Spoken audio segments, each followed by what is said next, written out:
बिस्मिल्लाहिर्रहमानिर्रहीम। अस्सलाम वालेकुम।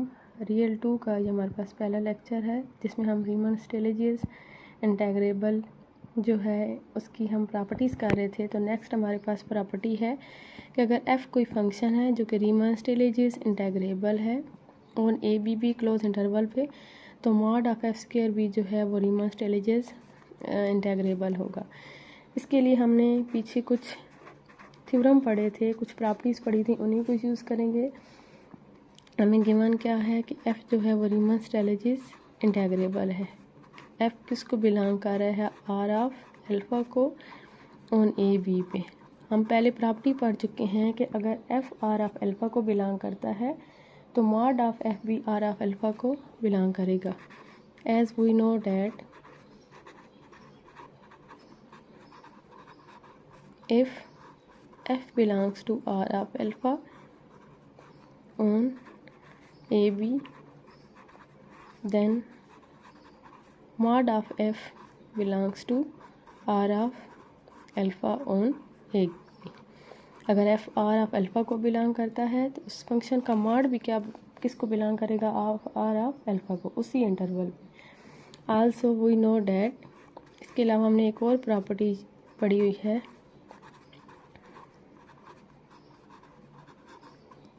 if f belongs to r of alpha on AB, then f square belongs to r of alpha on AB। कि अगर कोई function r of alpha को belong कर रहा है उसका मॉड भी r ऑफ अल्फ़ा को बिलोंग करेगा, उस फंक्शन का स्क्वायर भी r ऑफ अल्फ़ा को बिलोंग करेगा। तो इन दोनों प्रॉपर्टीज़ को अगर यूज़ किया जाए, f r ऑफ अल्फ़ा को बिलोंग करता है तो फर्स्ट प्रॉपर्टी के अकॉर्डिंग मॉड ऑफ f भी r ऑफ अल्फ़ा को बिलोंग करता है। अगर ये सेकंड वाली प्रॉपर्टी इसके लिए यूज़ की जाए कि अगर mod of f r of alpha को बिलोंग करेगा तो इस फंक्शन का स्क्वायर भी r ऑफ अल्फ़ा को बिलोंग करेगा। तो इसका क्या मतलब है कि अगर mod of f r of alpha को बिलोंग करता है तो मॉड ऑफ f स्क्वायर भी किसको बिलोंग कर जाएगा? r ऑफ अल्फ़ा को। That is mod of f belongs to r of alpha on AB, then implies that mod of f square belongs to r of alpha on AB।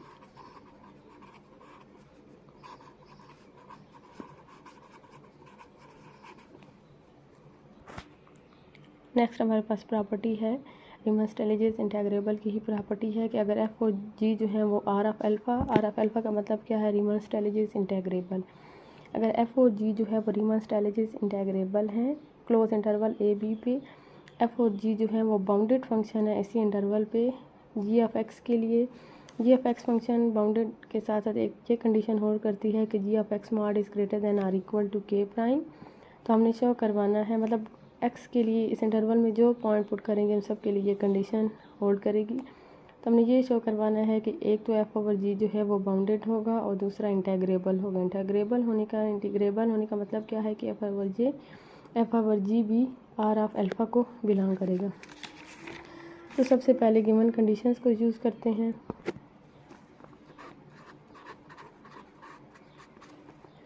As F G belongs to r of alpha, तो Cauchy criteria use करते हैं। So for epsilon greater than 0 there exist a partition P of A B. हमने partition P दोनों की common refinement use कर ली है, मतलब ऐसी पार्टीशन ली है जो f के लिए भी होगी और g के लिए भी होगी।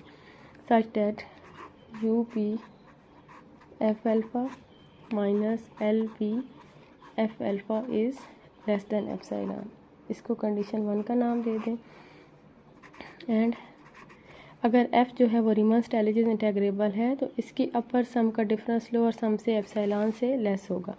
इसी तरह g जो है वो r ऑफ अल्फ़ा को बिलोंग कर रहा है तो यहाँ पे f फंक्शन की जगह g फंक्शन आ जाएगा।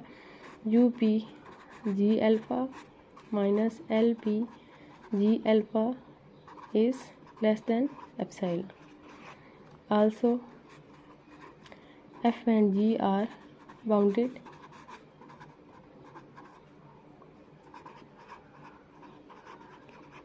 एफ और जी दोनों बाउंडेड हैं। तो इसका क्या मतलब है, mod of F of X is less than or equal to K and G of X mod is less than or equal to lambda prime, K prime हम यूज़ कर चुके हैं तो लेमडा यूज़ कर लें।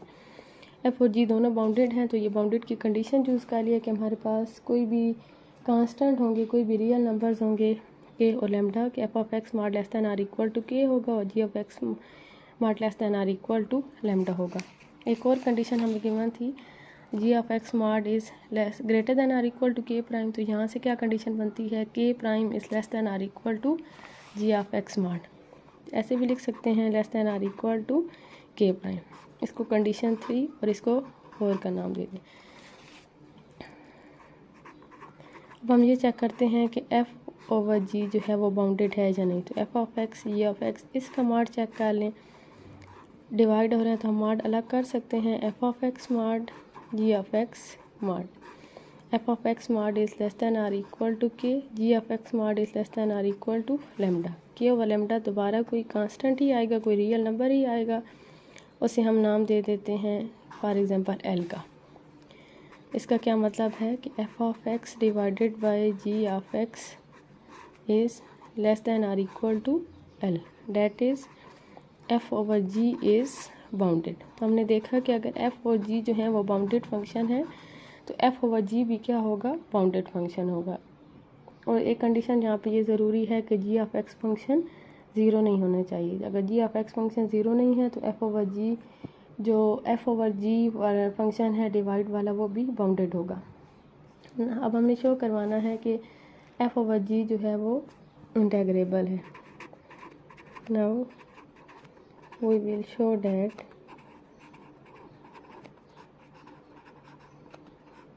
f over g is integrable। इसके लिए हम काशी क्राइटेरिया ही यूज़ करेंगे कि f ओवर g इंटेग्रेबल होगा अगर इसके अपर सम का डिफरेंस लोअर सम से लेस दैन एप्सिलॉन हुआ। तो अपर सम और लोअर सम फाइंड करने के लिए हमें सुप्रीमम और इन्फीमम कंसीडर करने पड़ेंगे। Let capital M I small M I, चलें सबकी इकट्ठी ले लेते हैं। Capital M I prime, capital M I double prime B the supremum of, capital M I हमने सुप्रीमम ली है एफ ओवर जी की, एम आई प्राइम हमने सुप्रीमम ली है एफ की, और एम आई डबल प्राइम हमने सुप्रीमम ली है जी की। इसी तरह हम जो तीनों फंक्शन हैं इनकी इन्फीमम लेते हैं, क्योंकि अपर सम के लिए हमें सुप्रीमम और लोअर सम के लिए इन्फीमम यूज़ करनी पड़ती है। And small M I prime, small M I double prime B the infimum of, इसी तरह पहले हमने स्मॉल एम आई किसकी इन्फीमम ली, एफ ओवर जी की, दूसरी हमने किसकी ली, एफ की, और तीसरी किसकी ली, जी की। इसका मतलब क्या है कि हमने कैपिटल एम आई और स्मॉल एम आई ये सुप्रीमम और इन्फीमम ली हैं एफ ओवर जी फंक्शन की। Capital M I prime, small M I prime ये हमने सुप्रीमम और इन्फीमम ली हैं एफ फंक्शन की। Capital M I double prime और small M I double prime ये हमने सुप्रीमम और इन्फीमम ली हैं जी फंक्शन की। कंसीडर, अब हम इसकी वैल्यू फाइंड करते हैं यू पी। अब हमारे पास फंक्शन कौन सा होगा, F over G into alpha minus L P F over G into alpha. Upper sum की डेफिनेशन क्या होती है, sum of I is equal to 1 to n F over G, यहाँ पे जो फंक्शन है उसकी सुप्रीम, इसकी सुप्रीम हमने ली थी एम आई, इसको किससे मल्टीप्लाई करवा दें, डेल्टा एल्फ़ा आई से। लोअर सम की डेफिनेशन क्या होती है, sum of I equal to 1 to n F over G function की इन्फीमम, और इसकी इन्फीमम है M I delta alpha I. Sum of I is equal to 1 to n capital M I, summation और delta alpha I common ले लें, M I minus small M I delta alpha I. इसको equation number 5 का नाम दे दें। First पहले हमने 4 equations बनाई हैं तो इसको 5 का नाम दे दें। अब हम वैल्यू फाइंड करते हैं M I minus small M I की। एज़ हम जानते हैं कि जब हम सुप्रीमम को इन्फीमम से माइनस करते हैं तो ये किसकी इक्वल आता है, supremum of alpha beta. Alpha beta कोई भी दो पॉइंट्स होंगे इस क्लोज इंटरवल ए बी से, F of alpha over G of alpha minus F of beta over G of beta. जो फंक्शन है उसमें पहले फर्स्ट वाला पॉइंट अल्फ़ा पुट कर दें, फिर सेकंड वाला पॉइंट बीटा पुट कर दें, इनको माइनस करके इसकी सुप्रीमम ले तो ये हमारे पास किसकी इक्वल आता है, capital M I minus small M आई। जैसे हमारे पास सिंपल फंक्शन है एफ, उसकी सुप्रीमम है एम और उसकी इन्फीमम है स्मॉल एम। इन दोनों का डिफरेंस किसकी इक्वल होगा, supremum of F of alpha minus F of beta. Alpha और बीटा उस इंटरवल के दो पार्ट्स होंगे जिस इंटरवल पे फंक्शन डिफाइन होगा। अब इस capital M I small M I की वैल्यू फाइंड करते हैं। Supremum of alpha beta belongs to A B, यहाँ पे एलसीएम ले लें। एलसीएम क्या आ जाएगा, G of alpha G of beta, G of beta F of alpha minus G of alpha F of beta. Denominator में F of beta G of beta, इस term को ऐड भी करवा दें और सब्ट्रैक्ट भी करवा दें। Supremum of alpha beta belongs to A B, G of beta F of alpha minus F of beta G of beta. इस टर्म को ऐड भी करवाएं और सब्ट्रैक्ट भी। सब्ट्रैक्ट वाली टर्म फर्स्ट के साथ और ऐड वाली टर्म सेकंड के साथ रखें। Minus G of alpha F of beta divided by G of alpha into G of beta. Supremum of alpha beta belongs to A B, जो पहली दोनों टर्म्स हैं उनमें से कॉमन आएगा G of beta. G of beta common ले लें, हमारे पास बच जाएगा F of alpha minus F of beta. Second दोनों में से कॉमन आ जाएगा एफ ऑफ बीटा, हमारे पास फिर बच जाएगा G of beta minus G of alpha divided by G of alpha into G of beta. यहाँ पे अल्फ़ा हमने पॉइंट लिया है सुप्रीमम के लिए और बीटा लिया है इन्फीमम के लिए। मतलब एफ यहाँ पे जैसे ये अल्फ़ा इस इंटरवल पे बिलोंग कर रहा है, ये टर्म हमने किसके लिए लिए, सुप्रीमम के लिए। सुप्रीमम में से किसको माइनस कर रहे हैं, इन्फीमम के लिए। बीटा पॉइंट किसके लिए डिफ़ाइन करवाया है, इन्फीमम के लिए। तो यहाँ पे सुप्रीमम को ख़त्म कर दें और जिस टर्म्स का सुप्रीमम और इन्फीमम इन्वॉल्व है उसकी वैल्यू पुट कर दें। एफ ऑफ अल्फ़ा, एफ जो फंक्शन है उसकी सुप्रीमम हमने ली थी एम आई प्राइम, और एफ ऑफ बीटा, बीटा आ गया है तो इन्फीमम से रिलेटेड होगा। एफ फंक्शन की इन्फीमम हमने ली थी M I prime plus F of beta. अब जी ऑफ बीटा पहले आ चुका है, जी ऑफ बीटा इस फंक्शन की हमने बीटा इन्फीमम से रिलेटेड होगा। जी की इन्फीमम हमने ली थी एम आई डबल प्राइम और इसकी सुप्रीमम ली थी capital M I double prime divided by G of alpha into G of beta. वहाँ पे सुप्रीमम और इन्फीमम के डिफरेंस से रिलेटेड कंडीशन यूज़ की थी, इसलिए यहाँ पे जो डिफरेंस की फॉर्म में टर्म्स आ रही थी उन्हीं की जगह सिर्फ ये वैल्यू पुट की है सुप्रीमम और इन्फीमम की। अब हम ये जो बाकी टर्म्स हैं G of beta, F of beta, G of alpha, G of beta, इनके लिए कंडीशन 3 और 4 को यूज़ करेंगे। तो देखें कैसे यूज़ करेंगे। जी ऑफ बीटा के लिए कंडीशन 3 क्या है, कंडीशन 4 को यूज़ करेंगे कि जी बाउंडेड फंक्शन है, उसकी हर टर्म का mod less than or equal to lambda आ जाएगा। तो जी ऑफ बीटा भी इसी इंटरवल में से पॉइंट है तो इसका mod less than or equal to क्या आ जाएगा। इसी तरह F of X mod less than or equal lambda आ जाएगा। F of X less than or equal to K, तो F of beta less than or equal to K आ जाएगा। अब ये जो कंडीशन है 1 ओवर की फॉर्म में, उसे यहाँ से यूज़ करेंगे K prime is less than or equal to G of X mod. तो 1 over G of X mod क्या आ जाएगा, less than or equal to K prime. और अगर हम इन दोनों टर्म्स का रेसिप्रोकल ले लें तो 1 ओवर के प्राइम, जैसे ये बन रहा है यहाँ पे K prime is less than or equal to G of X. अगर हम रेसिप्रोकल लें इनइक्वालिटी में तो इसका सिंबल चेंज हो जाता है 1 और जी ऑफ एक्स स्मार्ट। अगर हम जी ऑफ एक्स स्मार्ट को पहले लिख लें 1 over G of X smart is less than or equal to 1 over K prime. तो ये जो इक्वल वाला इक्वल की कंडीशन है ये किस में चेंज हो जाएगी, लेस इक्वल में। जी ऑफ बीटा की less than or equal to lambda M I prime minus small M I prime, इसमें से माइनस कामा ले लें। F of beta is less than or equal to K M I double prime minus M I small M I double prime. 1 over G of alpha is less than or equal to 1 over K prime, तो यहाँ पे 1 over K prime और के prime आ जाएगा। Alpha और beta दोनों interval में से पॉइंट थे, फंक्शन बाउंडेड थे, दोनों फंक्शन बाउंडेड थे, तो जितनी कंडीशंस थी इंटरवल के हर पॉइंट के लिए होल्ड करेंगी। यहाँ से लेफ्ट हैंड साइड चेक करें, ये क्या चल रही थी, U P F over G into alpha minus L P F over G into alpha क्या आ गया है, less than or equal to first उसमें कंडीशन देखें, ये तो हम अलग से वैल्यू फाइंड कर रहे थे इस चीज़ की, M I minus M. Equation number 5 से देखें ये किसकी इक्वल था, sum of I equal to 1 to n M I minus small M I, इसकी ये वैल्यू निकल आई है, तो वहाँ पे पुट कर दें sum of I is equal to 1 to n capital M I minus small M I, उसकी ये वैल्यू आ गई है, ये जहाँ पे पुट कर दें lambda M I prime minus small M I prime minus K M I double prime minus M I double prime divided by K prime square, और साथ क्या चल रहा है डेल्टा अल्फा आई। पहली टर्म के साथ अलग, दूसरी टर्म के साथ अलग ले लें। इसके आगे यूज़ करेंगे तो इक्वल का साइन, क्योंकि ये स्टेप्स तो इक्वल हैं।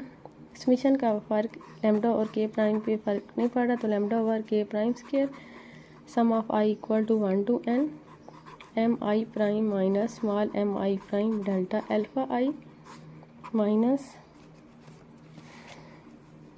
के over K prime square sum of I is equal to 1 to n M I double prime minus small M I double prime delta alpha I which is equal to lambda over K prime square. Capital M I prime supremum थी F function की और small M I prime G function की, तो ये अपर सम बनेगा, ये बन जाएगी हमारे पास form U P F alpha. अगर हम डेल्टा अल्फ़ा आई को अंदर मल्टीप्लाई करवा दें, समेशन अलग अप्लाई करवा दें, तो ये हमारे पास फॉर्म बनेगी U P F alpha minus L P F alpha minus K over K prime square M I double prime और M I small M I double prime ये सुप्रीमम और इन्फीमम थे जी फंक्शन के, तो ये हमारे पास अपर सम बनेगा U P G alpha minus L P G alpha. Lambda over K prime square ये कांस्टेंट है, इसका डिफरेंस हमने लेस दैन एप्सिलॉन लिया था, minus K over K prime square और इसका डिफरेंस हमने लेस दैन एप्सिलॉन लिया था। ये सारे एक कांस्टेंट हैं और इनका डिफरेंस जो है वो एप्सिलॉन से मल्टीप्लाई हो रहे हैं। एप्सिलॉन से मल्टीप्लाई होने के बाद फिर दो टर्म एप्सिलॉन वाली माइनस हो रही हैं, तो इनका डिफरेंस क्या आएगा, लेट का, लेकिन इनका डिफरेंस एक कांस्टेंट बन रहा है और वो किसकी इक्वल है, एप्सिलॉन 1 की इक्वल। तो कंडीशन जहाँ से स्टार्ट की थी वहाँ से देखें, U P F over G into alpha minus L P F over G into alpha is less than epsilon 1।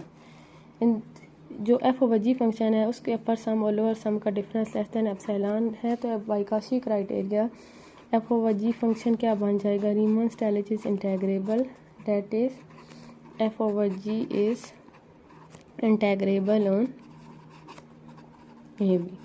तो इस थ्योरम में हमने दो कंडीशंस प्रूव की कि अगर एफ और हमें गिवन था कि एफ और जी जो है वो बाउंडेड फंक्शंस हैं, दोनों जो हैं वो आर ऑफ एल्फ़ा को बिलोंग करते हैं, तो हमने प्रूव करवाना था कि एफ ओवर जी जो है ये फंक्शन भी बाउंडेड होगा और रीमन स्टैलिस इंटेग्रेबल होगा, मतलब आर ऑफ एल्फ़ा को बिलोंग करेगा। तो इस थ्योरम का क्या मतलब है कि अगर दो फंक्शंस बाउंडेड हैं, उनको डिवाइड करने से जो फंक्शन बनेगा वो भी बाउंडेड होगा, और अगर एफ और जी दो जो हैं वो रीमन स्टैलिस आर ऑफ एल्फ़ा वाले फंक्शन है, तो उनको डिवाइड करने से जो फंक्शन बनेगा वो भी आर ऑफ एल्फ़ा को बिलोंग करेगा। इससे पहले हमने प्रूव किया था कि अगर एफ और जी आर ऑफ एल्फ़ा को बिलोंग करते हैं तो उनका सम, उनका डिफरेंस और उनका प्रोडक्ट वो तीनों जो हैं आर ऑफ अल्फ़ा को बिलोंग करते हैं। तो इस थ्योरम के बाद अगर ये दो फंक्शंस आर ऑफ अल्फ़ा को बिलोंग करते हैं तो उनका सम, डिफरेंस, प्रोडक्ट और उनकी डिवीज़न चारों जो फॉर्म्स हैं वो आर ऑफ अल्फ़ा को बिलोंग करेंगी।